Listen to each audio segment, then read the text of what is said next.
Hello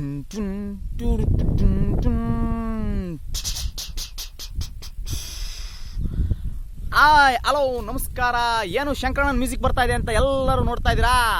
ಸುಮ್ಮನೆ ನೀವು ನೋಡ್ಬೇಕಲ್ಲ video ಅಂತ ಇವನ್ನೆಲ್ಲ ಟ್ರಿಕ್ಸ್ ಮಾಡ್ಬೇಕಲ್ಲ, ಮಾಡ್ತಾ ಇದ್ದೀವಿ. ಯಾಕೆಂದ್ರೆ ನೀವು ವಿಡಿಯೋ ನೋಡಲ್ವಲ್ಲ. ಏನಿಲ್ಲ, ಇವತ್ತು ನಾನು ನವೀನ್ ಸೊಕ್ಕೆ ಮತ್ತೊಂದು ವಿಚಾರವನ್ನ ಗ್ರಾಮ ಪಂಚಾಯತಿ ಚುನಾವಣೆ ಬಗ್ಗೆನೇ ಒತ್ತು ತಂದಿದ್ದೇನೆ. ಏನು ಅಂತೀರಾ? ಏನೂ ಇಲ್ಲ, ಮತ್ತೆ ಇನ್ನೇನಪ್ಪ ಅಂತೀರಾ? ಇದೇ ವಿಚಾರ. ಇವತ್ತು ಗ್ರಾಮ ಪಂಚಾಯತಿ ಚುನಾವಣೆಗಳಲ್ಲಿ ಓಲೆ, ಜುಮುಕಿ, ಮೂಗುತಿಗಳನ್ನ ಹಂಚುವಂತ ಕೆಲಸ ಬರದಿಂದ ಸಾಕ್ತಾ ಇದೆ. ಯಾಕೆ ಅಂತೀರಾ? ನಮ್ಮ ಜನಗಳು ಕರಪ್ಷನ್ ನಲ್ಲಿ ತುಂಬಿ ತುಳುಕಾಡ್ತದಾರಂತೆ. ಹಂಗಾಗಿ ಈ ಜನಗಳನ್ನ ಓಲೈಸೋದಕ್ಕೆ ನಾವೆಲ್ಲ ಹಂಚಲೇಬೇಕು ಅನ್ನೋದು ಅಭ್ಯರ್ಥಿಗಳ ಮಾತು, ನನ್ನ ಮಾತಲ್ಲ. ಅಲ್ರಿ, ನೀವು ಹಂಚಲ್ಲ ಅಂದ್ರೆ ಅವ್ರ ಯಾಕ್ರಿ ಕೇಳ್ತಾರೆ, ನೀವು ಕೇಳಲ್ಲ ಅಂದ್ರೆ ಅವ್ರ ಯಾಕ್ರಿ ಹಂಚ್ತಾರೆ? ಇದೇ ಚರ್ಚೆ. ಹಣ, ಎಂಡ, ಲಿಕ್ಕರು, ನಿಕ್ಕರು, ಕಿಕ್ಕು ಎಲ್ಲದನ್ನು ಮಾಡ್ಬಿಟ್ರೆ ನಮ್ಮ ಜನ ಓಟ್ ಹಾಕ್ಬಿಡ್ತಾರೆ ಅನ್ನೋದು ಮನೋಭಾವನೆ. ಆದ್ರೆ ಎಷ್ಟೋ ಜನ ಒಳ್ಳೆಯತನಕ್ಕೆ ಬೆಲೆ ಕೊಡ್ತಾರೆ, ಕೆಲಸಗಳಿಗೆ ಬೆಲೆ ಕೊಡ್ತಾರೆ ಅನ್ನೋದು ಎಲ್ಲೂ ಕಾಣ್ತಲ್ಲ. ಯಾಕೆಂದ್ರೆ ಅವ್ರು ಯಾರು ಮೇನ್ ಪಿಚ್ಚಿಗೆ ಬರೋದೇ ಇಲ್ಲ. ಈಗ ಇರ್ಲಿ ಬಿಡಿ, ಚುನಾವಣೆಯಲ್ಲಿ ಹಣ ಎಂಡ ಹಂಚ್ತಾ ಇದ್ದಾರೆ ನಿಜ. ಇನ್ನು ಕೆಲವು ಕಡೆ ಮೊನ್ನೆ ಕೇಳಿದೆ, ಬಂಗಾರದ ಅಂಗಡಿಗಳಲ್ಲಿ ಒಂದು 300 ಮೂಗ್ನತ್ತನ್ನ ಕೊಡಪ್ಪ ಅಂತಾರೆ.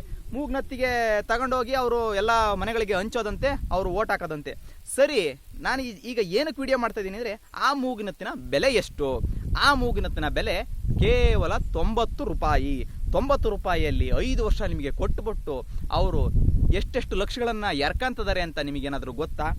ಗೊತ್ತಿಲ್ಲ ಅಂದರೆ ತಿಳ್ಕೊಳ್ಳಿ.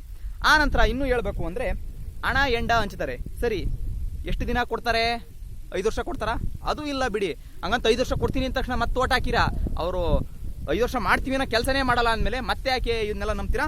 ಆಮೇಲೆ ಹಣ ಎಂಡಕ್ಕೆ ಮಾರ್ಕಣದಾಯಿದ್ರೆ ಅಂಬೇಡ್ಕರ್ ಅವರು ಅಷ್ಟೊಂದು ಕಷ್ಟಪಟ್ಟು ಈ ಕಾನೂನುಗಳನ್ನು ರಚನೆ ಮಾಡಿ ಎಲ್ಲೆಲ್ಲೋ ಓದ್ಕೊಂಡು ಜನಗಳಿಗೆ ಒಂದು ಸಮಾನತೆ ಸಿಗಬೇಕು ಅಂತ ಮಾಡ್ತಾ ಇರಲಿಲ್ಲೇನೋ. ಅದರ ನಡುವೆ ಇನ್ನೊಂದಿಷ್ಟು ಮಾತುಗಳು ಬಂದು ಅದನ್ನು ಕೂಡ ಹೇಳಬೇಕು.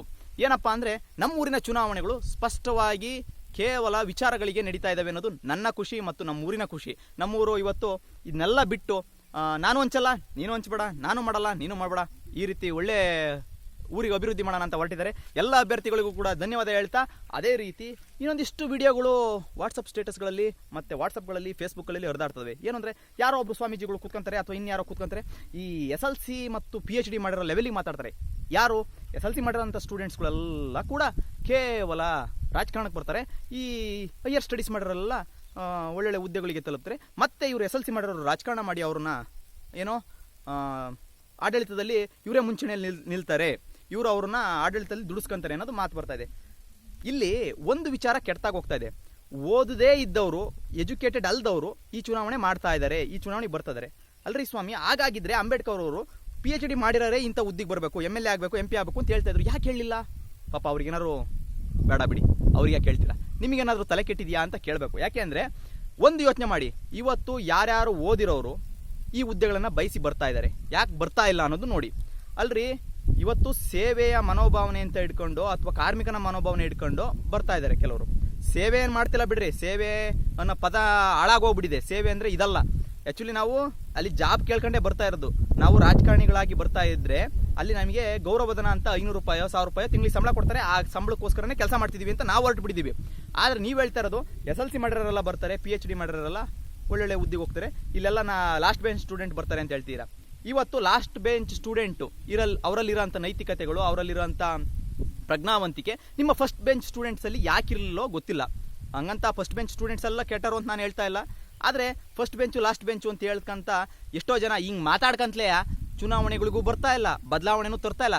ಕೇವಲ ಮಾತು ಮಾತು ಮಾತು. ಏನಂತೀರಾ? ಬರೇ ಮಾತಾಗ್ತಾ ಇದೆ. ಹಾಗಾಗಿ ಯೋಚನೆ ಮಾಡಿ, ಯಾರು ಯಾಕೆ ಚುನಾವಣೆಗೆ ಬಂದಿದ್ದಾರೆ ಅನ್ನೋದನ್ನ ಇಟ್ಕೊಂಡು ಓಟ್ ಹಾಕಿ. ಸುಮ್ಮನೆ ಅವ್ರು ಬಂದಿಲ್ಲ, ಇವ್ರು ಬಂದಿಲ್ಲ, ಅವ್ರು ಓಟ್ ಹಾಕಲ್ಲ, ಇವ್ರು ಓಟ್ ಹಾಕಲ್ಲ, ಅವ್ರಿಗೆ ಎಣ್ಣ ಕೊಡಬೇಕು, ಹಣ ಕೊಡಬೇಕು, ಲಿಕ್ಕರು ನಿಕ್ಕರು ಕಿಕ್ಕಾಗಿಲ್ಲ ಎಲ್ಲದನ್ನು ಮಾಡಬೇಡ್ರಿ. ಐ ಲೈಕ್ ಇಟ್ ಶಿಷ್ಟಾಚಾರ, ಯು ಲೈಕ್ ಇಟ್ ಭ್ರಷ್ಟಾಚಾರ, ಪೀಪಲ್ಸ್ ಆಲ್ಸೋ ಲುಕ್ ಲೈಕ್ ಕಾಟಾಚಾರ ಕಾಟಾಚಾರ ಕಾಟಾಚಾರ.